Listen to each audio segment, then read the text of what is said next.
So we'll continue the poem, right? Any problem in the poem, whatever we discussed yesterday? No, ma'am. Yeah. Okay.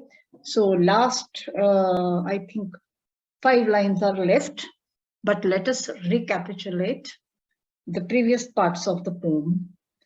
That is to say, the poem has been divided into 4 parts.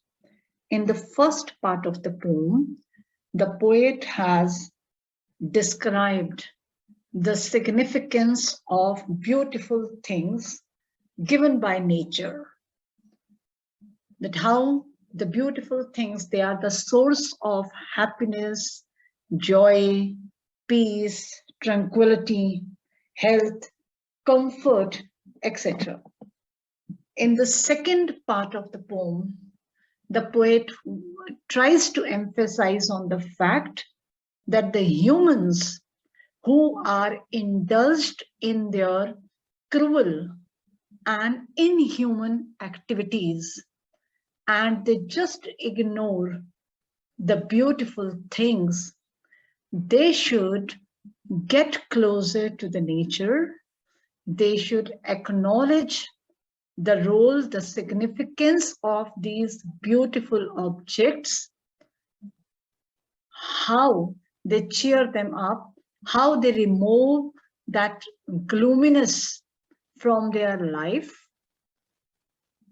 In the third part of the poem, the poet has given a long list of beautiful things, beautiful objects, beautiful things that the nature has given, that the God has given to us. And how we really feel relieved and we really get cheered up in the company of those beautiful things of nature. A very simple thing, Manish, you must have realized why the people in the summers go to the hill stations to enjoy the beauty of nature. Why the people, after a short interval of their daily routine or after a short interval of a time, they just plan to visit such places like a hill station, to the desert area. Why do people visit to the beaches to enjoy the beauty of nature? However, it is for a short period, but the experience that they have in the company of that nature, it is long lasting. Once they have been there, it is such a great experience. It is such a great memory they gather that they wish to go to that place time and again. That attracts them. So what is it actually that attracts them? The beauty of nature. How it is soothing, how it is comforting, how it adds to one's health. So after that monotonous routine of the life, even a day or two, or say a week or 10 days, they spend at such places, then what happened? They feel rejuvenated. They feel re-energized. And again, they start getting back to their work and they start working. So the poet is very right when he is appealing to the humans to get closer to the nature, to enjoy the company of nature. Now, in the last part of the poem that we are going to read, what the poet has done, the poet has tried to equalize, the poet has tried to equate these beautiful objects with immortal nectar. With immortal nectar. He has termed those beautiful things as immortal because they give an eternal joy. Maybe you are unable to visit that place once again, but the joy that you had experienced, that very thought, that very remembrance, that recalling of that very memory, that would always give you a lot of pleasure. So here it is. Yes, The last line, and such too is the grandeur of the dooms we have imagined for the mighty dead.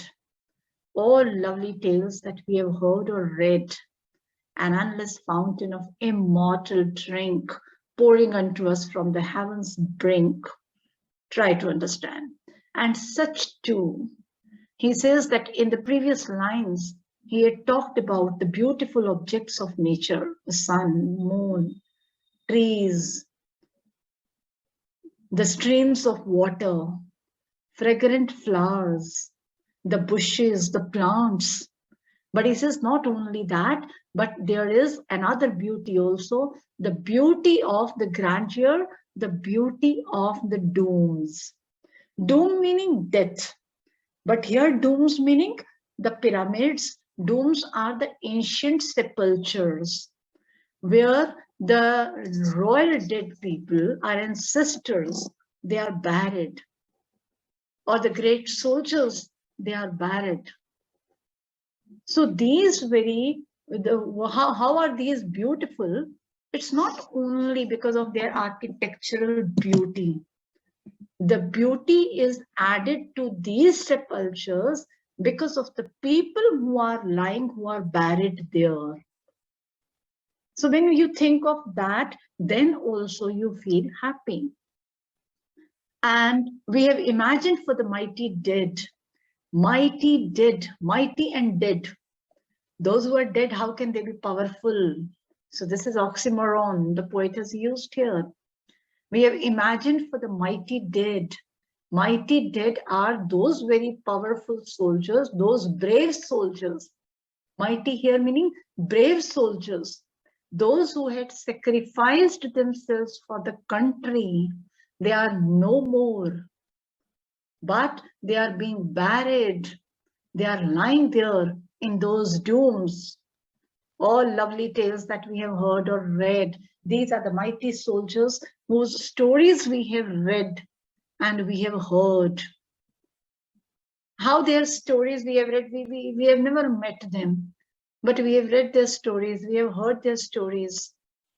And those stories also are a source of inspiration for us. They are a source of hope for us. So however we haven't met them, but whatever we learned about them, it has a long-lasting impact on our memory. We do remember them. We never forget them. We haven't met Shahid Bhagat Singh, but we know a lot about him. And whenever we talk about him, we always talk very proudly. And that sense of pride gives us happiness as well. Right? Is that clear? Yes, sir. An endless fountain of immortal drink pouring unto us. Now, what is that endless fountain of immortal drink? This endless fountain is the series of these beautiful creations of nature. The poet has compared these beautiful creations, these beautiful things given to us by God, given to us by nature. He has compared them with a mountain of immortal drink. Immortal drink is the nectar.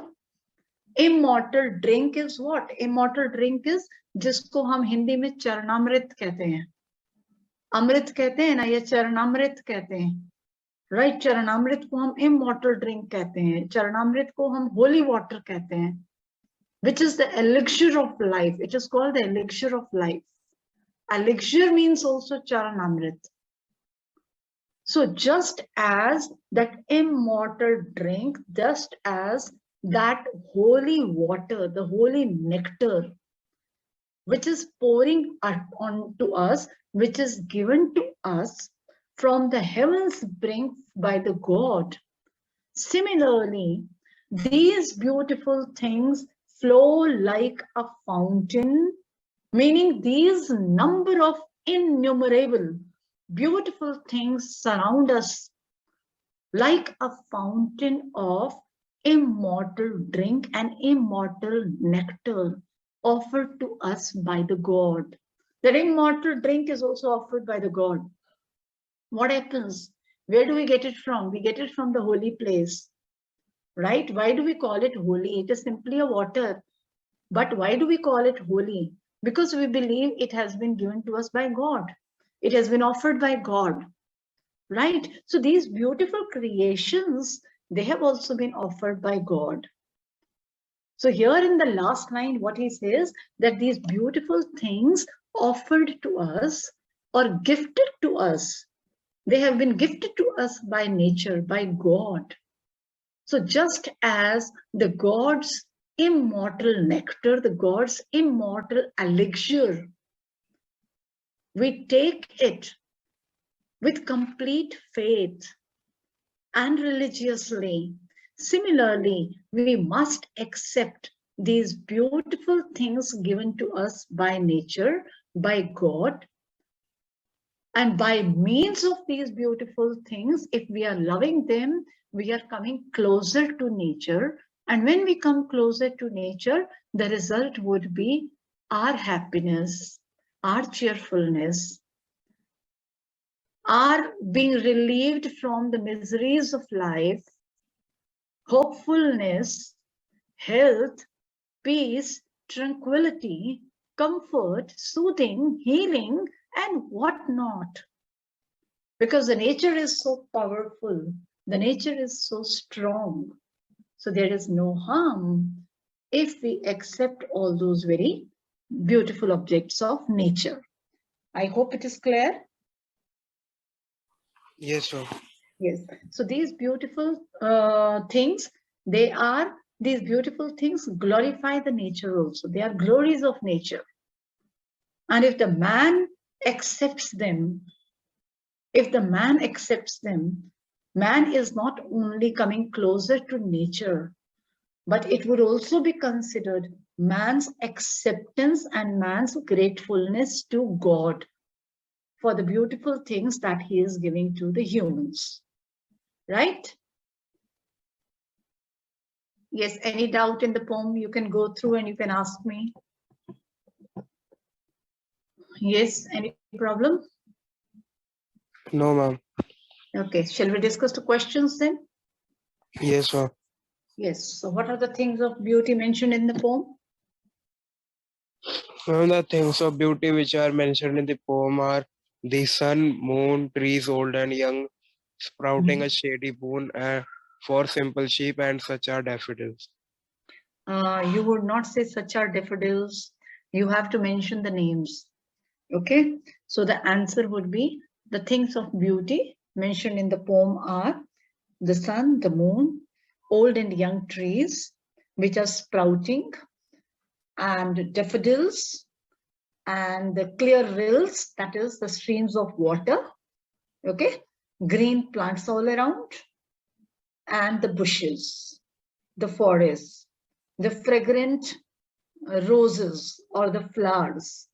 The other beautiful things mentioned by the poet are the ancient sepulchres or the pyramids, right? Yes. List the things that cause suffering. Now you see that what here it is, Manish, you have to give complete answer. Okay, the way you had given an answer, if you are writing only a few, you will not get full marks. Whereas usually such questions are carrying 1 mark and you get full marks. Full marks you get, just as for example, here are so many things. So even if minimum 5 or 6 you write, you will get the marks. Okay? Yes. List the things that cause suffering and pain.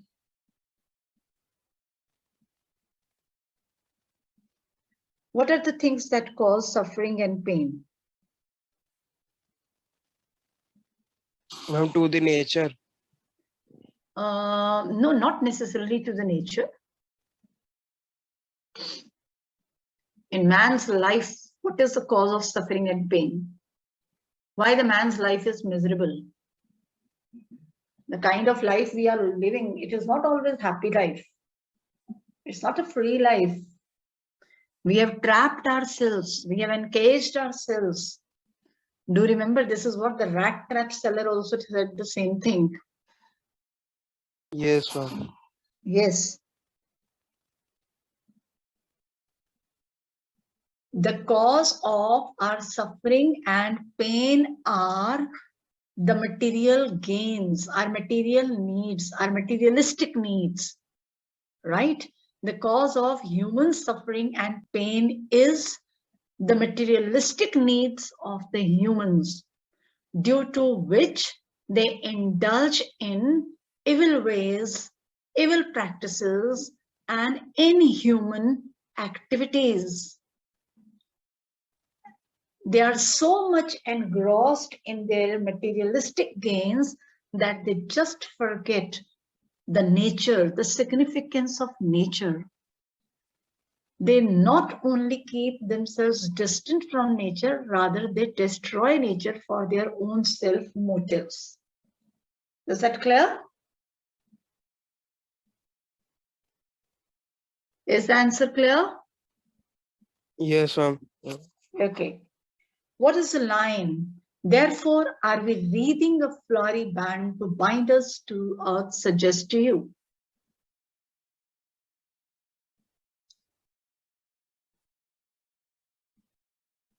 Yes. Ma'am, in this, ma'am, the poet is trying to convey that all the human beings are not kind to the nature. So they Right. are trying to, ma'am, so they are trying to have a break in the earth. Okay. See, So, for this ma'am, some of particular, the kind people are trying to make a band kind of thing to just bind the earth together with love, humanity, and these things. okay, now just try to understand. What is very important in this line is a flowery, weaving a flowery band to bind us, right? So first of all, do remember, if you get one such question for this particular line, this line is an appeal. This line is an appeal by the poet to humans to bind us to earth, meaning to get connected, to get closer to earth. Are you getting this point? Yes, sir. Fine. So this is how you would say, this line suggests that the poet appeals the humans to get closer to the nature, to get connected to the nature. That's why, because nature is a source of happiness, peace, health, and comfort. That's why every next day we find fresh flowers and we collect them to weave a string. I hope it is clear now. Yes, sir. So all the 3 points you have to give. First of all, it's very important. It's an appeal. Appeal of what? To get connected. First is it is an appeal. Second is to get connected to the nature because it is a source of happiness. And the third point is,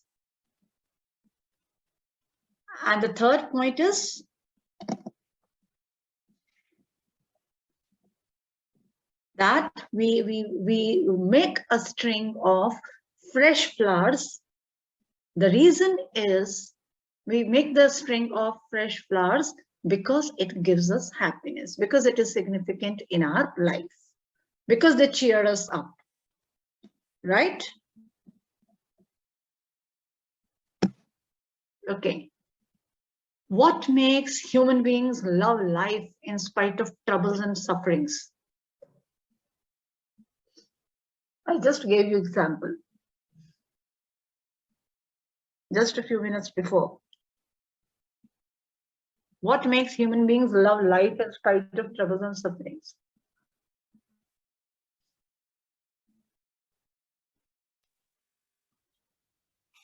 Ma'am, can you please tell how to start? You see that in spite of troubles, and we have sufferings in our life, right? Because our life is monotonous. Our life is full of miseries. But in spite of those troubles and sufferings, when we see the beautiful things, then what happens? We start loving life. Because of these miseries in our life, at times sometimes we feel, oh, what the life is, how boring. Doesn't it happen sometimes? We get tired. We feel, oh, the life is so boring that all the time you're working, you're doing this, you're doing that. There is no fun. But the moment you go in the company of nature, then what happens? You feel as if you have renewed everything. You feel rejuvenated, right? I give you one example. Just as for example, that what it is. I was reading the newspaper that Mughal Garden has opened is going to be opened for the public from 15th January till 16th March, right? Now, those who love nature, they must be very excited. Now, you see, they will plan either a Sunday or Saturday, otherwise any weekday, they would plan to go there. Now, this small break in their routine, it would cheer them up. It would rejuvenate them. It would refresh them. Isn't it? Are you getting this? Yes, ma'am. When you see beautiful, huge variety of the beautiful flowers, like me, many people throng to the Mughal garden just to see tulips, because we do not find tulips otherwise in Delhi, right? Tulips, in Mughal garden, they are brought from various parts of the world, not only from Kashmir. So tulips are so beautiful that that you will love seeing them. They really give you happiness. So this is what the poet means to say. In spite of troubles and sufferings, we are surrounded by so many beautiful things that cheer us up. They are so insignificant in our life that they give us a lot of happiness, health, and peace. And that's how we find a meaning to survive. That's how we find a purpose to sustain. Is that clear?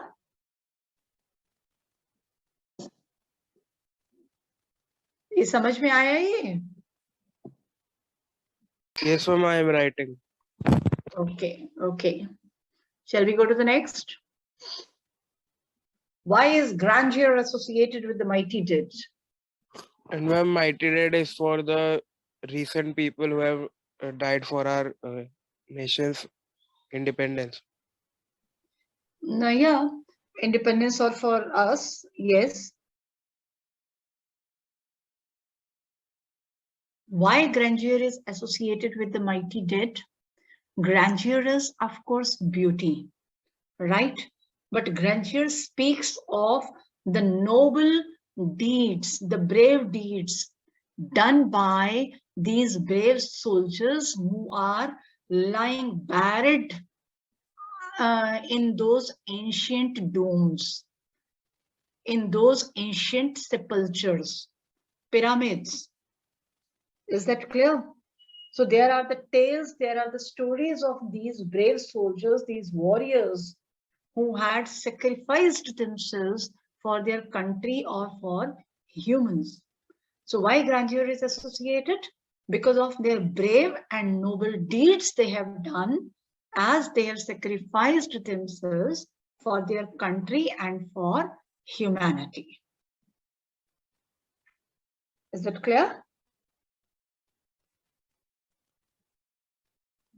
Yes, sir. Yes. Do we experience things of beauty only for short moments? Or do they make a lasting impression on us? Ma'am, they make lasting impression on us. Right. अब आप इसका answer सिर्फ एक line में नहीं देंगे ना. The same idea has to be elaborated. So you would say that they make a lasting impression on us. And then you will add that they do not fade. Right? Yes, ma'am. Like we can write, nature is nature will never diminish. Right. Ma'am, ma'am, for example, we can write like we are in a sorrow kind of thing. So sometimes the thing which has given by the nature, we think of and we feel better. Right, right. The beauty will enhance, the beauty will never diminish. Right? Now, how the beauty enhances, every time you think of that, then you are happy. Right? And it's not only that you are happy, you see that what it is, even after I leave this world, even after I leave this world, there are many more people who would enjoy the beauty of such things. So that's how the beauty enhances, the beauty does not die. Is that clear?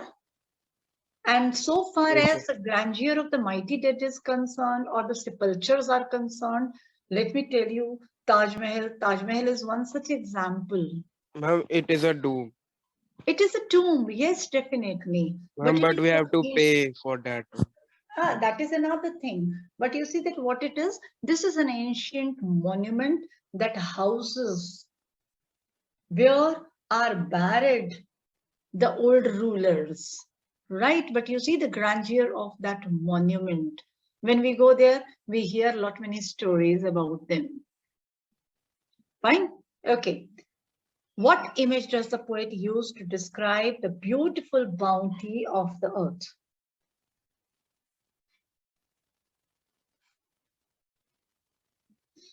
Yes. See, try to find your answer in the last 4 lines. Ma'am, he takes the lovely tales and the which we have heard or read. I said the last, in fact, you see the last 2 lines, sorry. You will find the answer in the last 2 lines. How does it describe the beautiful bounty of the earth?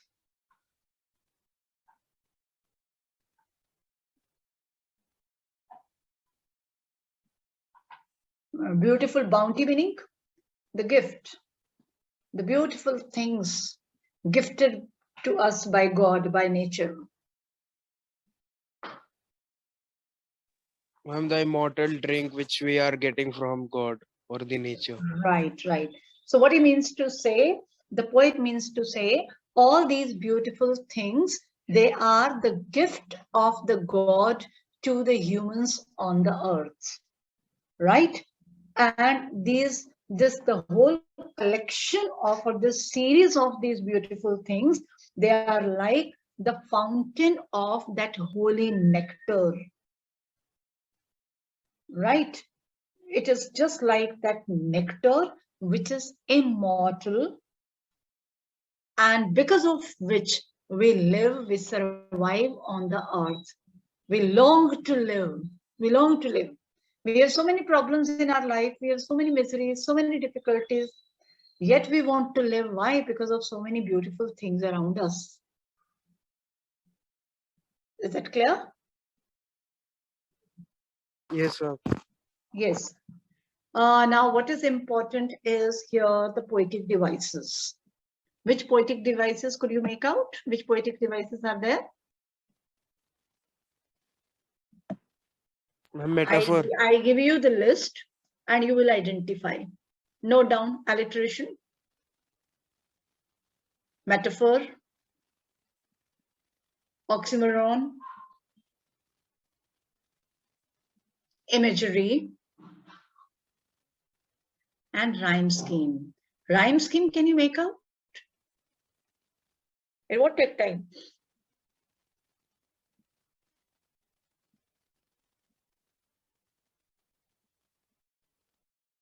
What rhyming scheme do you find here?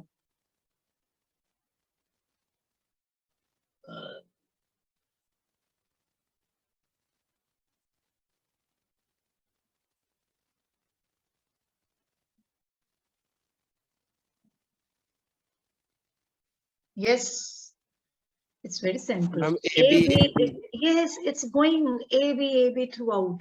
You see, forever, never, keep sleep, breathing, earth, dirt, days, ways, all pole, moon, boon. So what is it? A, B, right? Okay, I have given you the list. Now you just identify. Let us start with alliteration. Identify alliteration. You have a class? No, ma'am. Okay. Alliteration.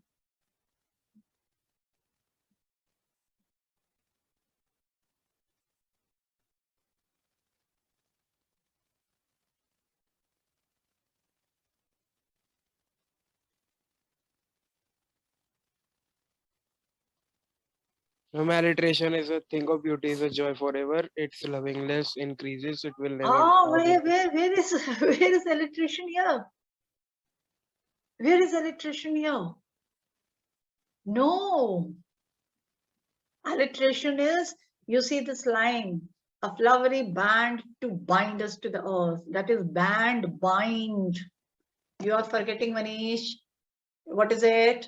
The repetition of the first syllable, the first letter of the word in the same context, in the same line.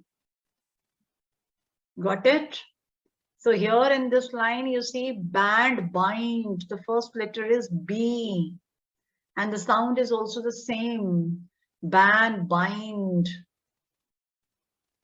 Are you getting this? Yes, ma'am. Okay, then you will come to, yes, here. Some shape of beauty. Some shape. However, the sounds are different. So, sure. Yet, it is beginning with S. Some shape. Right? Then in the next line, you see such sun, such the sun. Spirits, such the sun. S, spirit. S, such, S, sun. Right? Then in the next line, you must underline these in your book if you have with you. In the next line again, sprouting a shady boon, sprouting and shady. Right? This is sprouting shady. Yes. Now see, simple sheep. Simple sheep, such. Ma'am, it is metaphor. That is metaphor. But here, right now, we are discussing alliteration. You see that one item can be applicable for, one item can be more than one devices. You are very right that this is metaphor, but this is alliteration also. Okay. Yes. Now, in the third line here on this page, you see cooling covert. Cooling covert is an alliteration. Okay. Yes. Then that's all, I think. Right? Now let's start with metaphor right from the beginning. Yes. Here. Now you tell me, where is metaphor?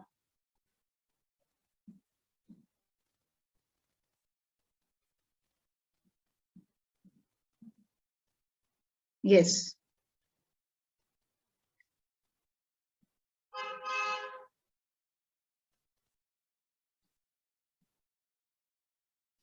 A bower.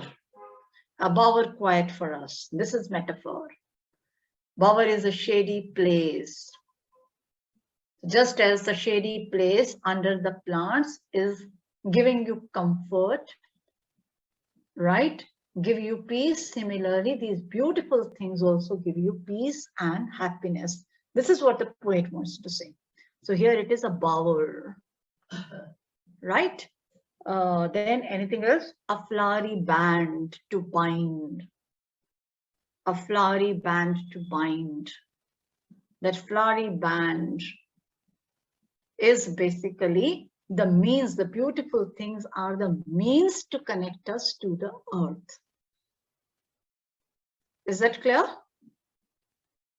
Yes, sir. And then here it is, yes, over darkened ways. Over darkened ways are evil ways, evil practices, right? They are evil practices. Okay. Some shape of beauty moves away the pall from our dark spirits. Pall, gloomy, that is a cover of gloom. Pall is basically a cover of dust or smoke, right? But here it is that our dark souls, our evil souls are covered with gloominess. Why? Because of our evil deeds. Right. So he says that beautiful things, they keep away, they remove that cover. So that cover is basically what? It is the misery. It is the troubles in our life. So this is also metaphor. Right? Okay. Then you had already stated that simple sheep is also metaphor. Right? Okay. Any other?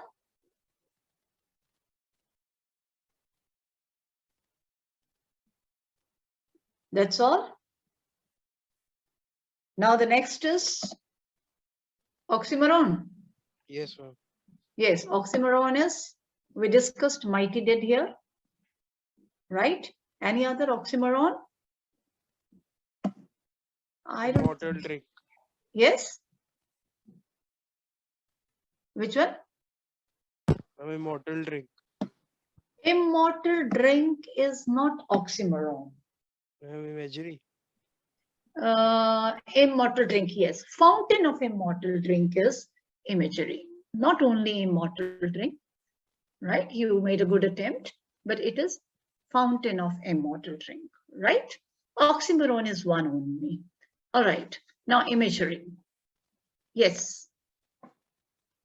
A bower quiet for us. A sleep full of sweet dreams. This is imagery. Reading a flowery band. This is imagery. Right?